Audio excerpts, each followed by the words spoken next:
Elon Musk's allegiance with President Trump was all the news when it first was started, but now there's a lot of talks about Elon leaving the inner circle now that his Tesla shares 13% down this quarter, proving that politics and business, they don't always mix.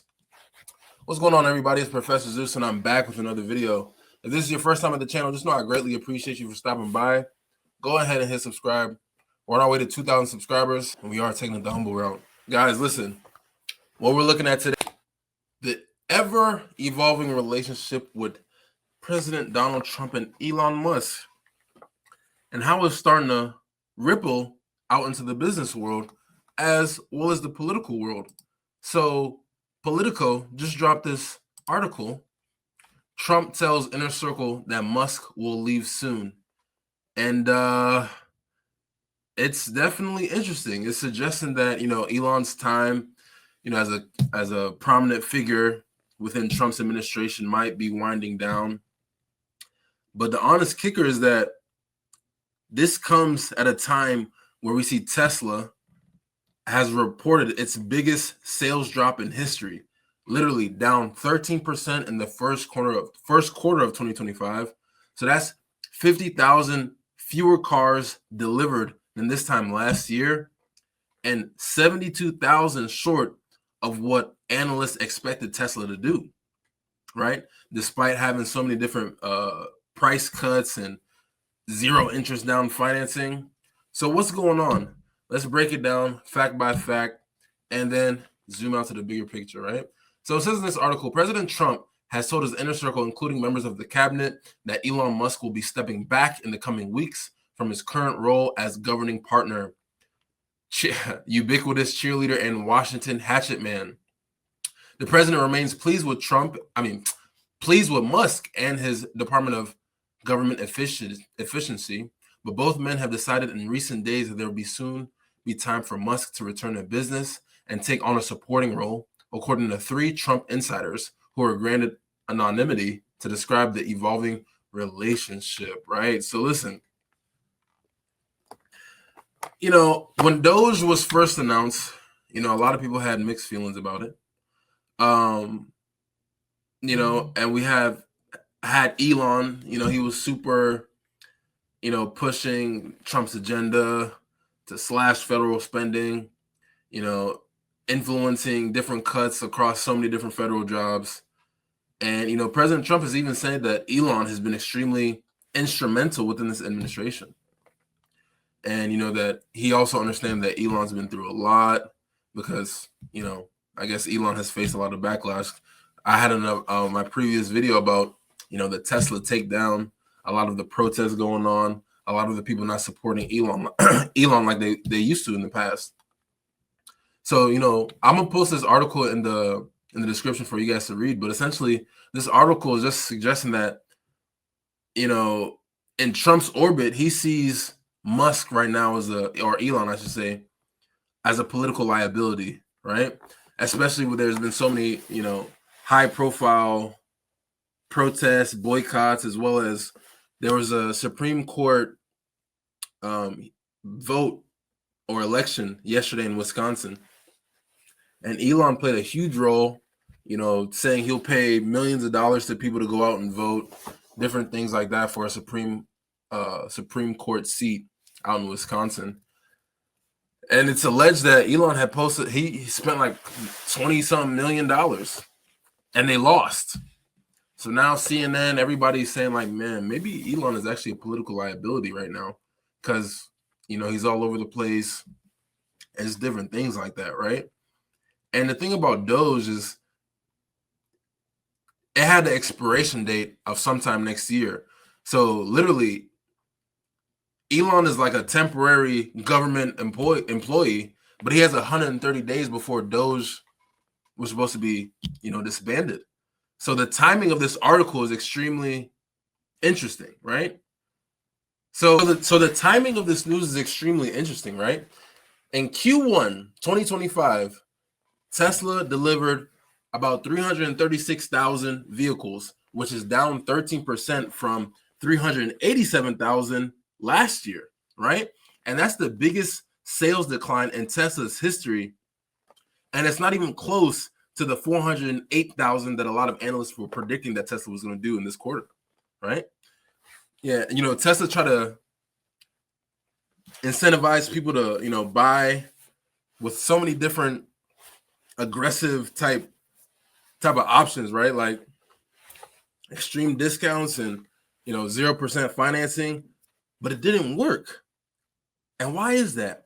Because a lot of fingers are right now, they're pointing at Elon's political stance, right? His super close allegiance to Trump, his $288 million in donations to Republicans last year during the elections, and his support for a lot of controversial policies. They've created a lot of backlash, right? Again, the Tesla takedown at Tesla showrooms, a lot of people destroying and vandalizing cars and dealerships, and it's so many different things. It all starts to pile up, right? A lot of people are looking at it as like they're just disasters on every front when it comes to Tesla and Elon, right? People are saying that Elon's politics are hurting the brand. Now, if we're trying to be fair, obviously it's not all politics, right? Tesla is facing a lot of huge competition, right? China's BYD, it's really at the heels right now of Tesla, right? And it's really on its way to be the crown or be the king of the EV market. The Model Y, Tesla's bestseller, it hasn't had a real refresh, right? Nothing new with the updated models, right? So a lot of people who are buying might be holding off for, the affordable model that Elon has promised to come out later this year. And then if you look at the broader EV market, the growth has extremely slowed down, right? Last year, 2024, saw Tesla's first annual sales decline, right? So it's not just a Musk, Trump type of thing. There are a lot of structural challenges too. And on the flip side, Elon's ties to President Trump, at first it boosted, Tesla's stock after the election. Investors were betting on, a lot of lighter regulations for self-driving technology and different things like that. And the stock, it hit a record high in December, only to crash 45% since. So a lot of people are arguing that Elon's political ideology could still, maybe pay off in the long term. But because think about it like this, right? If you think like government contracts for SpaceX or policy wins for Tesla in the long run, those could still be extremely beneficial. But right now, the numbers don't lie. Tesla is Elon's bread and butter, and it's doing a horrible job after the first 3 months of 2025. So on the other hand, right, how we can look at this, Elon's political gamble is obviously a misstep, for Tesla. A lot of surveys are showing that, 2/3 of Americans, are less likely to buy a Tesla now because of Elon, especially Democrats or liberals who were once the core demographic. And that's why I covered in the last Tesla takedown video. In Europe, sales have dropped 49% early this year, despite them having a growing EV market.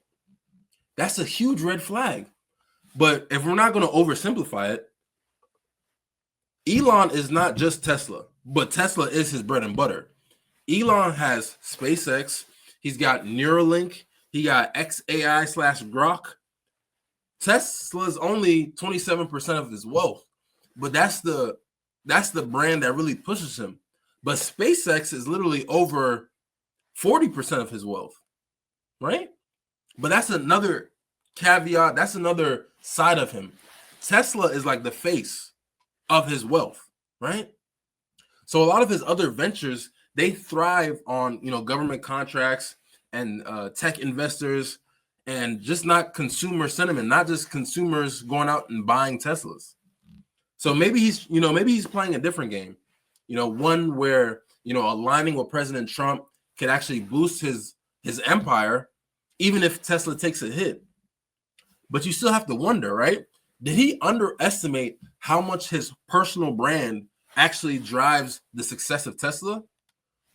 Or is this kind of like a calculated trade-off, right? So again, this isn't just about Elon or Tesla. It's a case study in what happens with business and politics when they mesh and collide. Can a CEO's personal stance, personal ideologies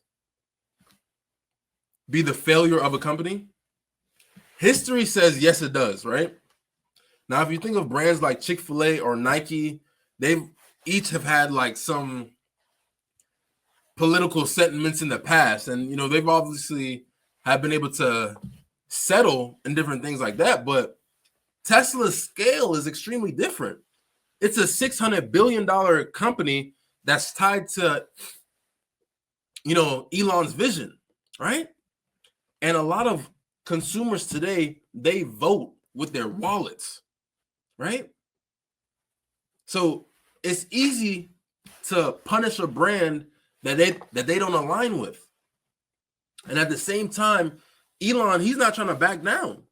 He's actually doubled down on Twitter, calling out, a lot of critics and, trying to defend his motives and all these moves that he's planned. Maybe he thinks, all this backlash is going to fade in the future, or that, Tesla, the Cybertruck, self-driving, different things like that will eventually win people back. The question is, how long can a company ride out on a brand crisis before it's a new normal? And what does this say about power in 2025 when one guy can sway a presidency, elections, a car company, and public opinion all at once, right? If you look at it right now, a lot of people, a lot of networks are saying that Elon is a political liability. A lot of Republicans are saying it. And again, I will post this article for you guys to read it in full. Trump rocks with Elon, but as of right now, he got to think about how he's looking in the future.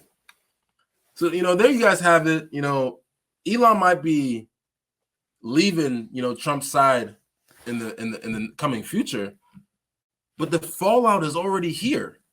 Tesla's sales are proof. So is this a kind of like a glitch, or is it a breaking point? I'd love to hear you guys' comments. Leave them below. If you made it this far, drop a like, hit the notification bell so you always get notified when I drop a new video, and subscribe. We're on our way to 2,000 subscribers. And never forget, it's you and I verse. Information, application, execution. Until next time.